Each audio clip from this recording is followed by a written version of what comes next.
Kamu pasti pernah melihat atau mendengar dua orang yang sama-sama pintar, sama-sama kerja keras, tapi hasil akhirnya jauh banget.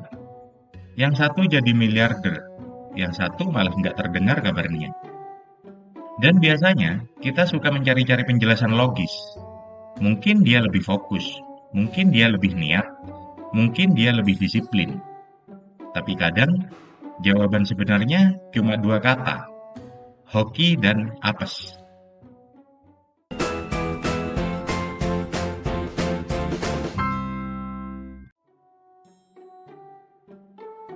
Kalian tahu Bill Gates kan? Dia bukan cuma dikenal karena mendirikan Microsoft, tapi juga karena dia salah satu orang terkaya di dunia. Tapi jarang yang diketahui orang. Di sekolah lamanya dulu, dia bukan satu-satunya anak yang jenius. Ada temannya, Ken Evans. Pintar, ambisius, dan sama-sama punya mimpi besar. Tapi nasib berkata lain. Ken meninggal dunia dalam kecelakaan saat masih remaja. Bill Gates sendiri mengakui, kalau bukan karena kebetulan bisa masuk sekolah dengan akses ke komputer yang saat itu masih sangat langka di tahun 1968, dan kalau Ken masih hidup, mungkin ceritanya akan berbeda. Dia sadar, kesempatan itu nggak adil. Masalahnya, kita sering menyederhanakan cerita sukses dan gagal jadi soal pintar atau bodoh, kerja keras atau malas. Padahal kadang, bedanya cuma beberapa detik atau beberapa meter. Contohnya, seorang investor beli saham sehari sebelum harga naik, dia disebut jenius. Yang beli sehari sesudah saat harga mulai turun, dianggap tolol. Padahal yang satu mungkin hanya beruntung, yang lain kurang beruntung. Tapi kita lebih suka cerita tentang strategi, bukan soal keberuntungan. Itulah bias manusia. Kita suka cerita yang terasa logis dan terkontrol.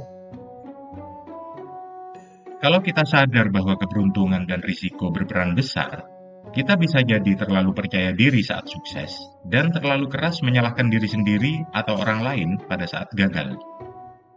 Padahal, yang bisa kita kendalikan hanyalah proses, bukan hasil.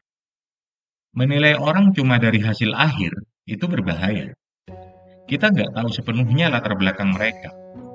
Kita juga nggak tahu berapa besar angin hoki yang mendorong mereka ke atas, atau seberapa besar badai apes yang membuat mereka jatuh. Pelajaran terpenting dari bab ini bukan cuma soal jangan sombong waktu sukses, atau jangan nyinyir pada orang yang gagal. Tapi kita juga harus menyadari bahwa dalam dunia keuangan dan bisnis, tidak semua hal bisa direncanakan, dan tidak semua hasil itu bisa dijadikan patokan benar atau salah.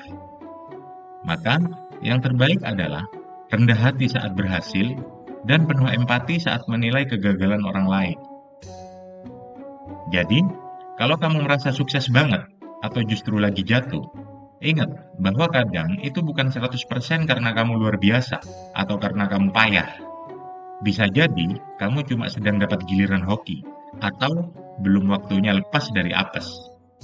Yang penting tetap jalan, tetap belajar, dan tetap manusiawi pada diri sendiri dan pada orang lain. Karena dalam hidup ini, kaya bisa karena hoki dan miskin bisa karena apes, tapi menjadi bijak itu pilihan. Dan seperti biasa, simpan ilmunya di saku, sebarkan manfaatnya kemana-mana. Sampai jumpa di obrolan saku kita berikutnya.